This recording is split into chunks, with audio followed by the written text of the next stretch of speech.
Alors, on revient à la principale sous-fonction, la fonction achat. Qu'est-ce que l'achat? C'est d'abord une opération commerciale qui consiste à procurer à l'entreprise les matières, les fournitures, si l'entreprise est industrielle, ou encore les marchandises, si celle-ci est commerciale, dont elle a besoin au meilleur coût et dans les délais programmés. Quels sont les objectifs de l'achat? Premièrement, la qualité. La qualité est un objectif extrême dans le sens où, surtout aujourd'hui, où l'on est dans un contexte de mondialisation, de concurrence intense, on se bat bien sûr à la fois sur la réduction des coûts de production, mais à un certain niveau de qualité.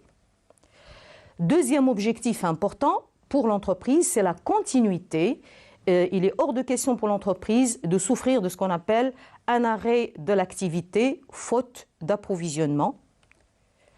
La flexibilité, elle concerne à la fois, bien sûr, l'entreprise qui doit s'adapter de façon continuelle à la demande sur le marché, mais aussi ça concerne, bien sûr, le fournisseur, parce que si la demande est très changeante et elle peut augmenter de façon imprévisible, comme elle peut baisser évidemment, eh bien on doit être en relation avec un fournisseur qui a cette capacité de s'adapter aussi au changement des commandes en provenance de ses clients. Les délais, bien entendu, le délai est important dans le sens où le non-respect des délais risque bien sûr de faire perdre un petit peu la crédibilité de l'entreprise et donc de faire baisser son chiffre d'affaires et de lui faire même perdre certains clients. La sécurité, il s'agit bien sûr ici d'éviter absolument la rupture de stock.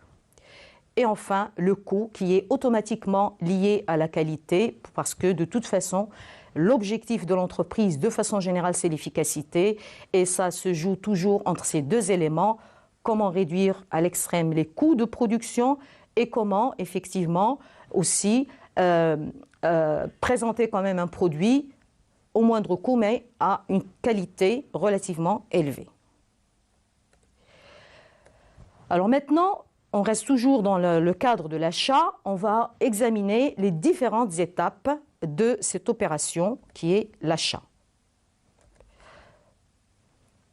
Première étape, l'expression du besoin, qui doit être très précise. La recherche des fournisseurs, ensuite la sélection des fournisseurs, la passation de la commande et le suivi et le contrôle. On revient à la première étape, l'expression du besoin. La demande d'achat peut émaner de plusieurs endroits, soit des services utilisateurs, ateliers, départements, etc. Services achats pour des achats réguliers et centralisés, ou encore du magasin en cas de baisse du niveau du stock. La définition du produit, donc quand on exprime bien sûr le besoin, il s'agit de déterminer le produit commandé avec ses caractéristiques principales, la détermination des quantités nécessaires, la fixation des délais et des conditions de livraison. Deuxième étape, la recherche des fournisseurs. Étape importante.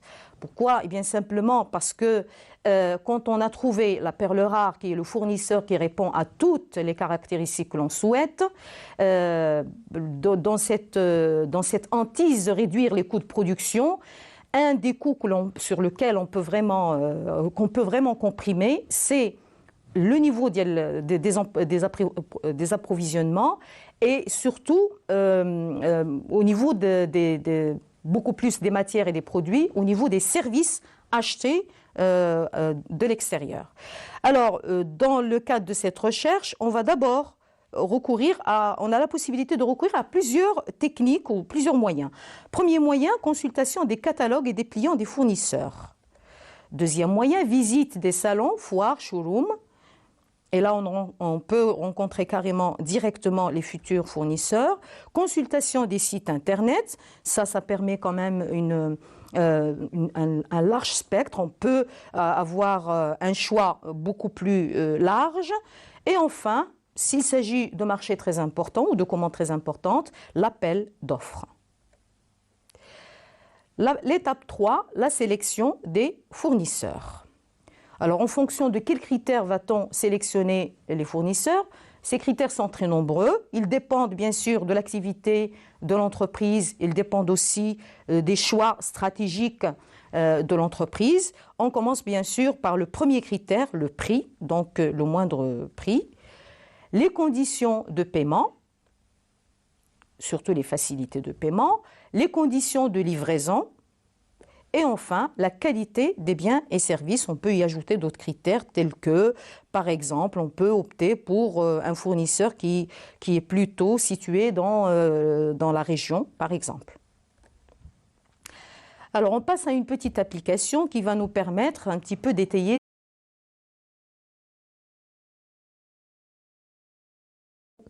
La passation de la commande.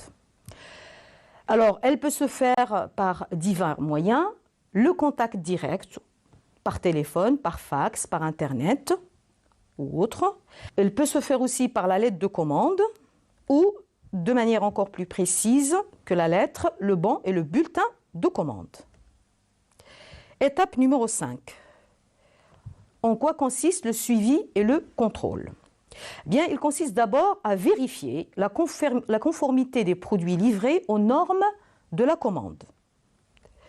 Ensuite, vérifier l'état des articles livrés, s'ils sont défectueux ou non, s'ils sont en bon état ou non. Troisièmement, effectuer le contrôle qualitatif, donc voir ou vérifier si la qualité des produits recommandée répond bien et satisfaisante.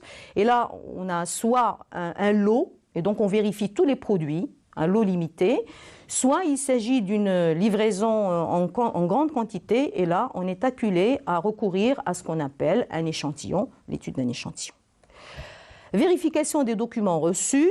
Bon, ça c'est la vérification administrative, bon d'expédition, facture, est-ce qu'on a reçu la bonne marchandise avec la quantité voulue, au prix voulu, etc.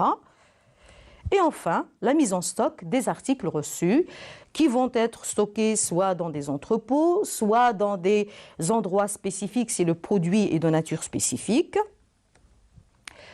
Et on passe à la place de l'achat dans l'organigramme de l'entreprise pour montrer l'importance de cette fonction achat. Alors, la direction des approvisionnements est rattachée à la direction générale, d'où toute son importance, et elle peut se subdiviser entre 3 éléments, service achat, magasin et gestion de stock. Alors, on va voir un petit peu l'évolution de cette fonction dans le temps. Aujourd'hui, on parle beaucoup du partenariat acheteur-fournisseur qui peut même donner lieu à carrément un contrat signé entre l'acheteur et le fournisseur. C'est une relation durable d'interdépendance entre l'entreprise et son fournisseur. Elle est appelée relation win-win ou encore gagnant-gagnant et elle doit impliquer la mise en œuvre de relations suivies avec un nombre limité de fournisseurs, une interaction étroite entre les services de production, d'ingénierie et de conception des acheteurs et fournisseurs, et la proximité géographique du fournisseur.